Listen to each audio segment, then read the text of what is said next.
À la base, je voulais vous parler de The Mighty Nine, La guerre approche. Et vous êtes notre seule chance de l'empêcher.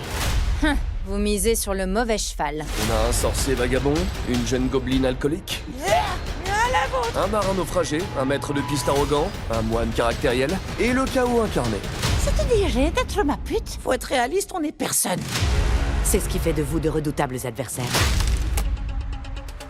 Ils ne vous verront jamais venir. série type Donjons et Dragons, inspirée de The Vox Machina et qui vient de l'univers de Critical Role.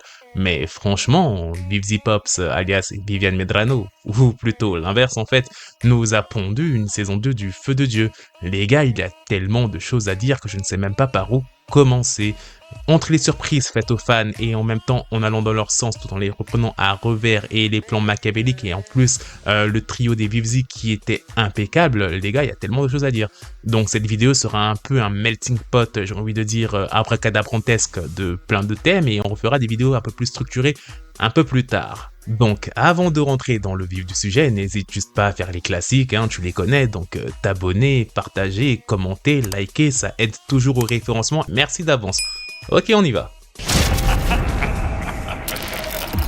Donc là, Vivzy Pops, elle est sérieuse avec son final. On vient de se taper un final de saison 2 exceptionnel. Quelque chose de claquant. Et là, on va décortiquer ça aujourd'hui ensemble, tout ce qui s'est passé, et comprendre un peu où est-ce que la série compte se diriger plus tard, sachant qu'il reste encore au moins 2 ou 3 saisons, il me semble. Alors, dans ce final en 2 parties, le plan de Vox a atteint son apogée, et attention, c'est du lourd, car après avoir convaincu Carmilla de fabriquer une arme apocalyptique en métal angélique, Vox a kidnappé Lucifer pour l'utiliser comme pile géante. Oui, bien entendu, Lucifer ne peut pas être tué par quelqu'un comme Vox, même avec des armes angéliques, parce qu'en réalité, ça reste toujours un ange de haut rang malgré son statut des enfers.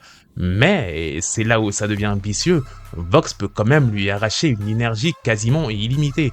Résultat, un laser qui détruit la barrière entre le paradis et l'enfer et qui menace de tout annihiler. En contrepartie, le plan de l'équipe Has-Been était plutôt malin. Diffuser simultanément une campagne de désinformation du paradis montrant Serpentius qui avait réussi à monter au paradis, et c'était la preuve vivante que la rédemption était possible. L'objectif, faire comprendre aux anges que l'enfer en fait ne voulait pas la guerre. Ou du moins, pas toutes les personnes qui étaient tombées sous la propagande de Vox. D'ailleurs, ça me fait penser que toutes mes théories et analyses sur les prédictions de la saison 2 étaient quasiment véridiques. Tu pourras aller les voir pour faire ce petit jeu d'exercice pour savoir ce que j'avais dit comparé à ce qui s'est passé dans la saison. Et tu verras que franchement, j'avais quasiment vu tout juste. Et je suis un peu fier de moi sur ça.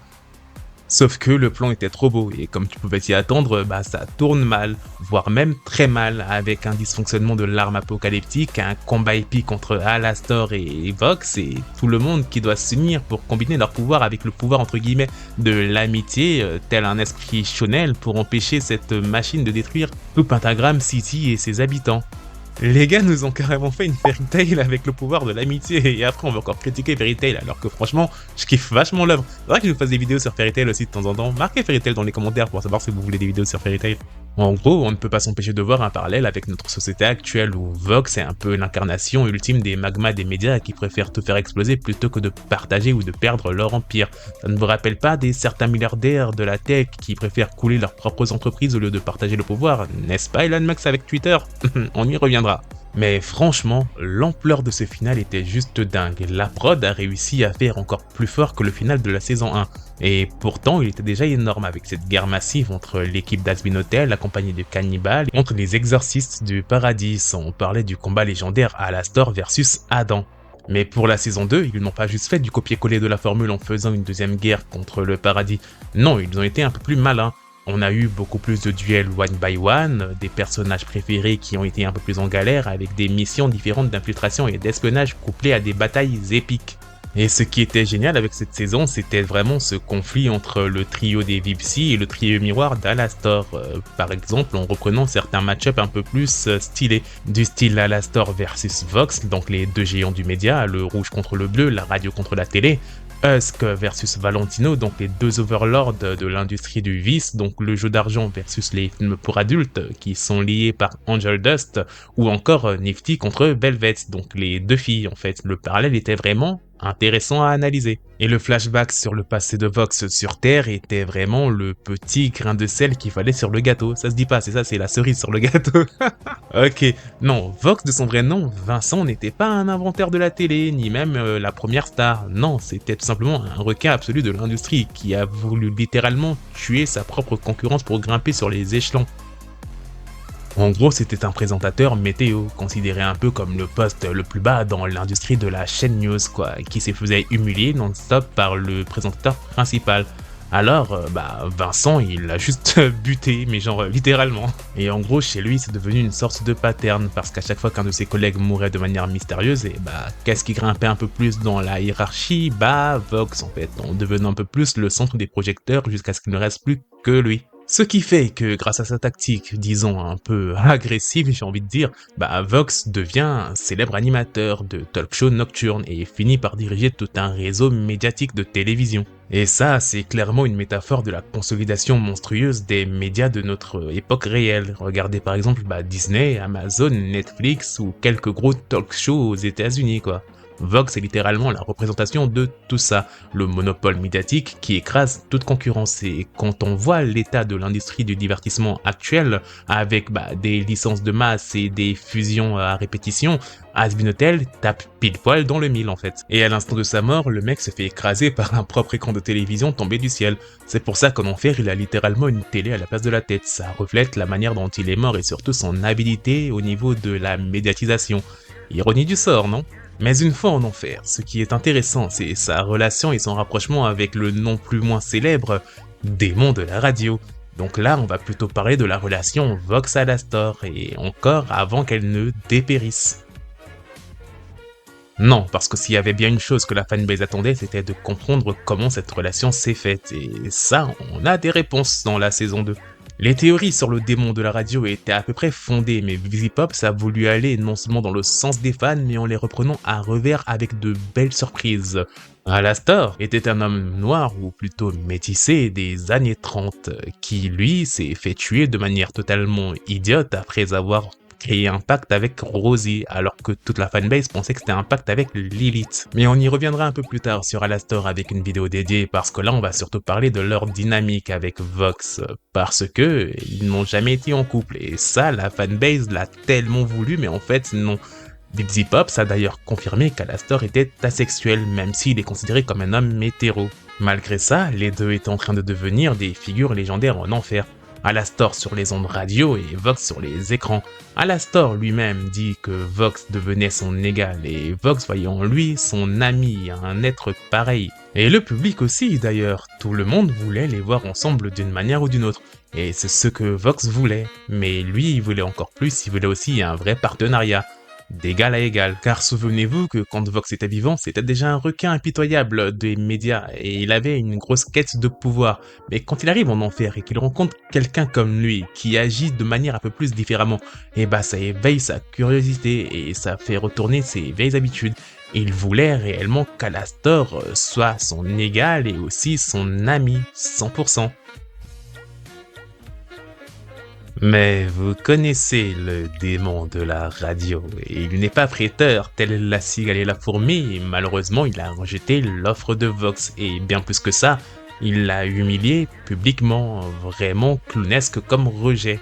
Et c'est là que tout vrille dans le cerveau de Vox qui redevient un requin sans pitié comme il était sur Terre. Plus tard, Vox rencontre Valentino qui tragiquement semble avoir de vrais sentiments pour lui et se sent trahi de la façon dont Vox le traite, surtout avec cette saison. Car au lieu de proposer un vrai partenariat à Valentino, Vox a appris d'Alastor et que le seul moyen de rester réellement puissant, c'est de ne jamais élever personne à son niveau. Car oui, cette saison nous montre réellement l'envers du décor.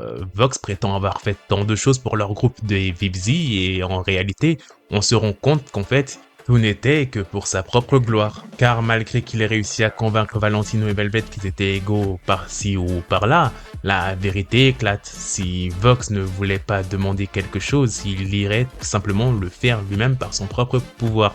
Et quand il demande à Valentino d'utiliser Angel Dust pour son espionnage, Valentino lui répond clairement qu'en réalité ce n'est que de la façade parce qu'il pouvait le faire sans même demander sa permission. Et ça, les gars, c'est hyper intéressant comme dynamique parce que ça reflète clairement les structures de pouvoir toxiques dans les entreprises modernes. Cette illusion de collaboration et de travail d'équipe pour qu'au final, il n'y en ait toujours qu'un qui soit au sommet. C'est du management toxique d'entreprise qu'on voit partout dans notre société et même moi j'en ai été victime quand j'étais au bureau. C'est d'ailleurs pour ça qu'il est intéressant que vous vous abonniez parce que du coup, avec cette petite chaîne et 2-3 bricoles à côté, je peux un peu joindre les bouts, enfin pas avec la chaîne encore vu qu'elle n'est pas encore hyper monétisée et tout, mais ça va venir, ça va venir. Enfin bref, continuons. En gros, les Vivs forment une sorte de famille dysfonctionnelle, avec Vox comme le père toxique qui est manipulateur, Valentino comme le partenaire piégé dans une relation abusive et toxique qu'il reproduit d'ailleurs avec Angel Dust, le petit salopard, et Velvet comme la fille adoptive qui essaie de trouver sa place. Et au final, son arme apocalyptique se retourne contre lui et menace de détruire l'enfer. Charlie, Emily et les autres doivent unir leurs forces pour pouvoir l'arrêter. Ce qui nous montre que Vox a vraiment un pet au casque, enfin, disons un gros trauma. Parce qu'en gros, s'il n'arrive pas à conquérir l'enfer, il préfère que tout brûle avec lui et préfère mourir au lieu de laisser quelqu'un d'autre prendre l'avantage. Le voyage de Vox met en lumière pas mal de patterns de notre société. C'est de l'égoïsme pur, de la glorification du soi. En gros, s'il ne peut pas conquérir le paradis, la seule chose qu'il acceptera, c'est de détruire tout le monde autour de lui, même ceux qu'il prétend aimer. Vox manipule Valentino émotionnellement, le traite comme s'il était son vrai boyfriend en utilisant le romantisme contre lui, et Velvet, elle, est traitée comme leur fille adoptive, créant une sorte de dynamique un peu chelou, toxique et abusive. Ce qui fait que, comme quand je l'avais prédit dans mes théories, putain, je suis vraiment fort en Asbinotel prédiction, quand il annonce qu'il va laisser mourir tout le monde, c'est Valentino et Velvet qui interviennent pour l'arrêter, et ça je l'avais dit bien avant que la série ne sorte, hein. Allez voir mes prédictions. Et là on a un schéma narratif très intéressant parce que Vox représente tous ces gens qui se rassemblent juste pour eux-mêmes au lieu de le faire pour les autres, à l'opposé de Charlie et Emily qui s'unissent ensemble malgré leurs différences pour faire des moments héroïques. Ce qui fait qu'on se retrouve dans une situation de fin où Vox semble avoir disparu avec Valentino qui a repris sa place aux informations, ne disons pas avoir l'envie de prendre le contrôle. Et là on a vraiment un potentiel énorme parce que de l'autre côté, Alastor est libre. Et surtout, maintenant, on sait que l'un des personnages les plus dangereux, c'est Rosie, et j'ai l'impression que pas du tout Lilith. Maintenant qu'on sait qu'elle est clairement impliquée dans l'instigation de ces événements entre le paradis et l'enfer en fait. Et en plus, c'était sous nos yeux depuis le début, on nous dit d'entrée de jeu de la saison 1 que Lilith voulait le bien pour son peuple en fait. C'est pas une mauvaise personne je pense dans le fond, et en fait, toute la fanbase avait tort sur elle. Ce qui laisse peut-être le champ ouvert à une vidéo sur l'analyse de Lilith ou sur les théories venant sur Lilith. En tout cas, il y a encore plein de choses à dire sur la série. Car en vrai, malgré mes analyses critiques sur certains personnages, parce qu'en vrai rien n'est parfait et c'est de la critique plus constructive que de descendre juste la série a un potentiel énorme. Alastor est libre, c'est potentiellement le personnage le plus dangereux de la série. Rosie qui tire les ficelles dans l'ombre, ça promet du lourd. Et c'est ça qui est intéressant avec Asbinotel, parce que sous ces airs de série d'animés pour enfants, avec des personnages déjantés, il y a vraiment des thématiques profondes sur plein de choses, comme le pouvoir, la rédemption, la sexualité, la manipulation, et j'en passe. Et ce qui est sûr, c'est que dans les semaines à venir, vous aurez pas mal de quoi manger sur cette chaîne avec cette œuvre, parce que je n'ai pas encore fini de décortiquer la saison 1, que la saison 2 arrive déjà et me fait déjà manger Gucci. Donc n'hésite pas à marquer, je sais pas moi, Alastor dans les commentaires pour savoir si tu es arrivé à ce moment-là de la vidéo, ça m'intéresse vraiment. Et n'hésite pas aussi à me dire ce que t'en as pensé de cette saison dans les commentaires, à donner certains axes de vidéos qui pourraient être intéressants à explorer. Et pour ce qui est du reste, n'hésite pas à exprimer ton opinion ou à dire ce que t'en as pensé de la vidéo dans les commentaires, ils sont là pour ça. Et si cette vidéo t'a plu, tu peux continuer à explorer mes autres vidéos. Ici sur Otascrim, j'y dissèque la pop culture sous toutes ses coutures, entre psychologie, pouvoir et récits tordus. Et si le cœur t'en dit, abonne-toi à cette chaîne ou à mes autres chaînes que tu trouveras en description en fonction des thématiques qui t'intéressent, entre les histoires complètes de tes fictions préférées sur Aramis Crime, de la culture générale et de la critique sociale sur Curious Crime, le gaming et plein d'autres thématiques encore. Et suis-moi aussi sur mes réseaux sociaux, lien en description ou sur la page d'accueil de mon profil. Et sur ce, on se dit à la prochaine vidéo.